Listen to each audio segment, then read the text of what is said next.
Alright, y'all, here we go with another video on old Rhino over here. The last week I was having a hard time cranking this thing up because it's been kind of chilly. It's been getting a lot of white smoke, of course, because the injectors are shooting the fuel in there, but it's not wanting to crank, and I'm suspecting that it's the glow plug, so I'm just going to go ahead and replace them. Last time I replaced them was about 2 years ago, and they weren't motorcraft, but whatever they were not Autolite. You put Autolite in these trucks, the tips do swell, break off in there, will be very catastrophic for your engine. So whatever y'all do, please do not put glow lights in these 7.3s or older model 6.9 IDIs. So I'll give you the part number here right now. The part number is ZD-11-1X. Well, that's one of the numbers. The other number is going to be F4TZ-12A342-BA. I'll show you a quick picture of the glow plugs and the package that it comes in. And these are the exact ones. These are the best ones to put in there. So they are Motorcraft. The D.R.V, of course, they're made in Germany. Let me show you real quick. All right, these are the ones that you're gonna get. The Motorcraft. Of course, here's the part numbers that you'll need, and they are made in Germany. You can see which is D.R.V, Germany. These are the exact ones that you will need for this truck, and they're basically the best ones to run in it. And because of the fact that I kept cranking on this this Power Stroke, because I kept cranking on Rhino, my batteries died, and I was recharging them with jumper cables with my Expedition, and still no good go. So I went ahead and took both of my batteries out, and I got them sitting in the garage, and they're recharging. They're at 100%. I charged them last night. They're on 100% already. They're ready to go, but I'm just keeping them out just for right now. Just, kind of be out of the way. And because of the fact that I have an intercooler, I'm gonna have to deal with these intercoolers. For those of y'all, of course, the intercoolers did not come in the years of '97 on down.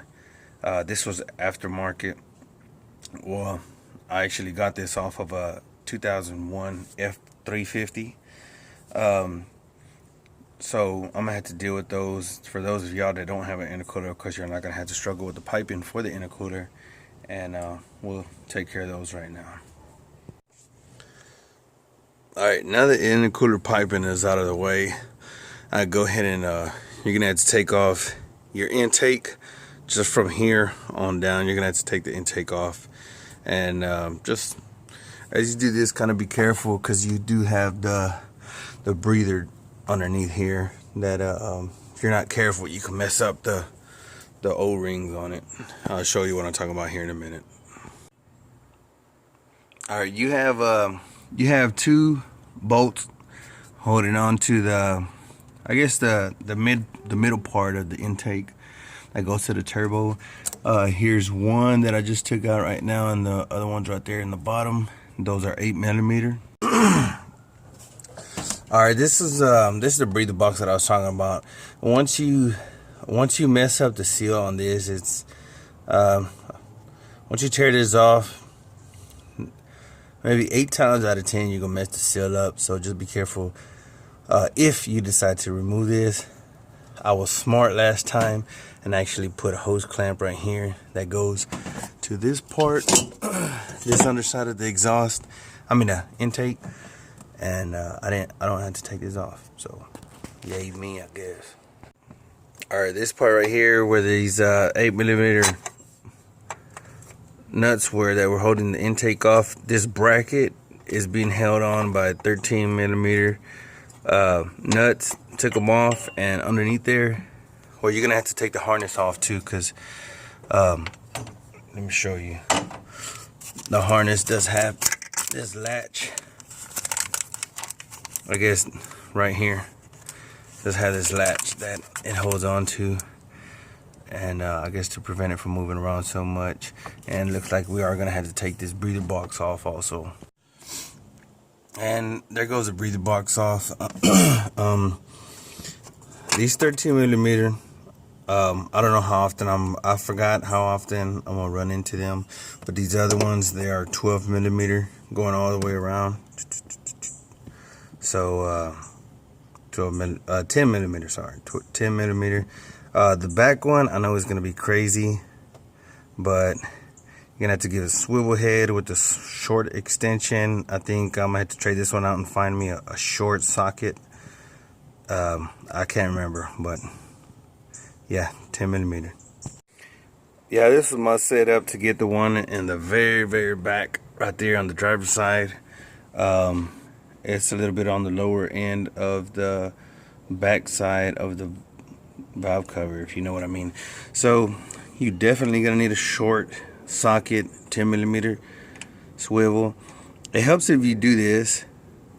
I've learned to do this to help it kind of, instead of flopping around at the end, this helps me to kind of keep the specific angle until I lock onto it, and then I'll be able to undo it.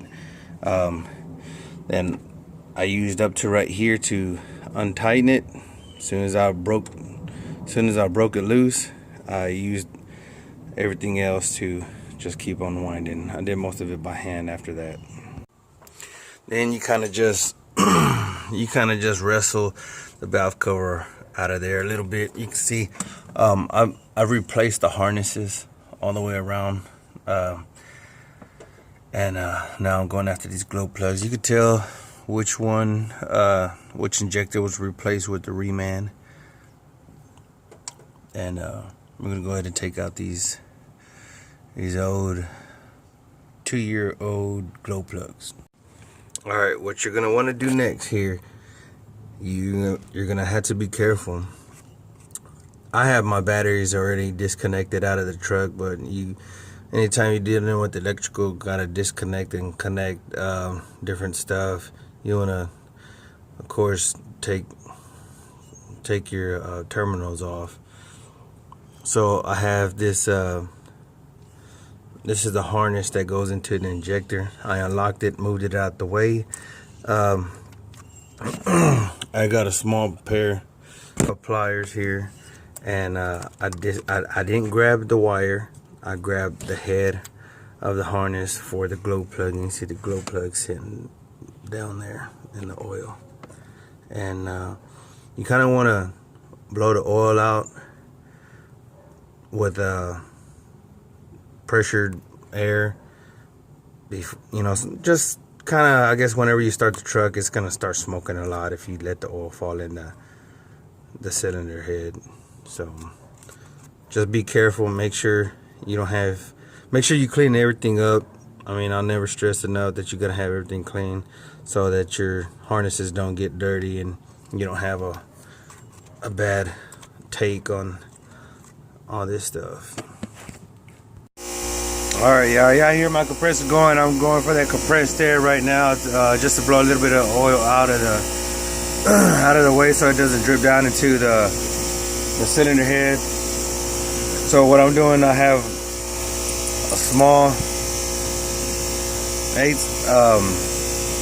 ratchet, long extension, of course, like little swivel on the extension, and this is going to take a 10 millimeter to take out this glow plug on all the glow plugs.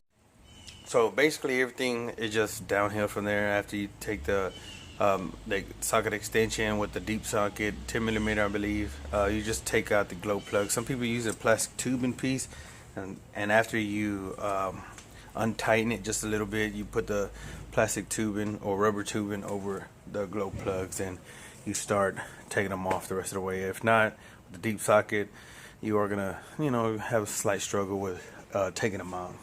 But everything is basically the same taking off. Everything's the same putting it back on.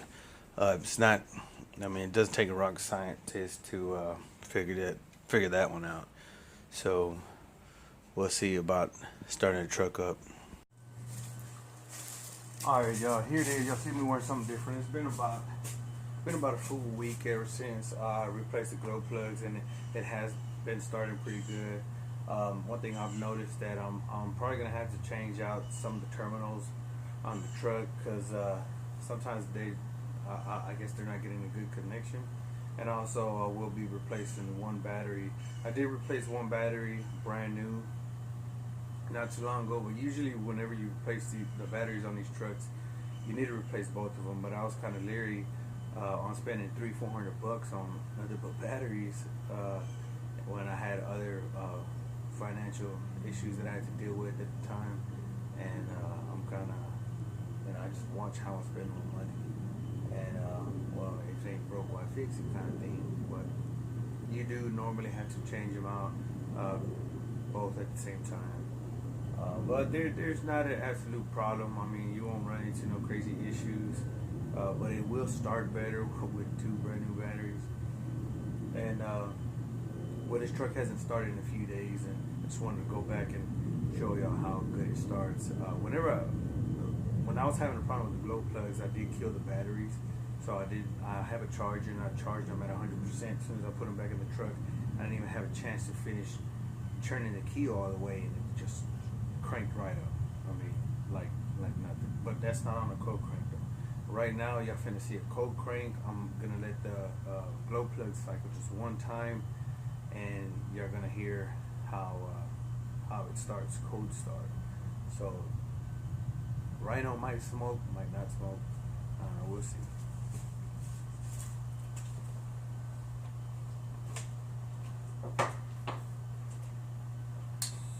Alright, here goes the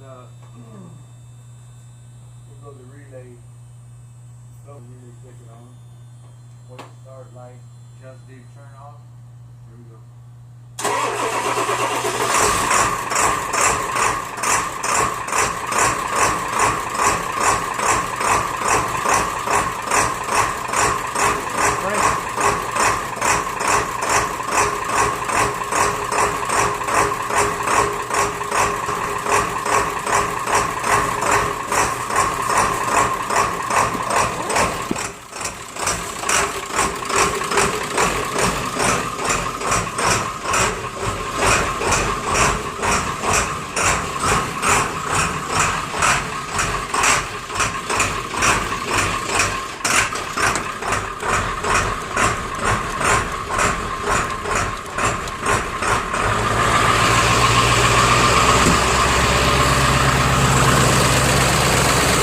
There y'all have it.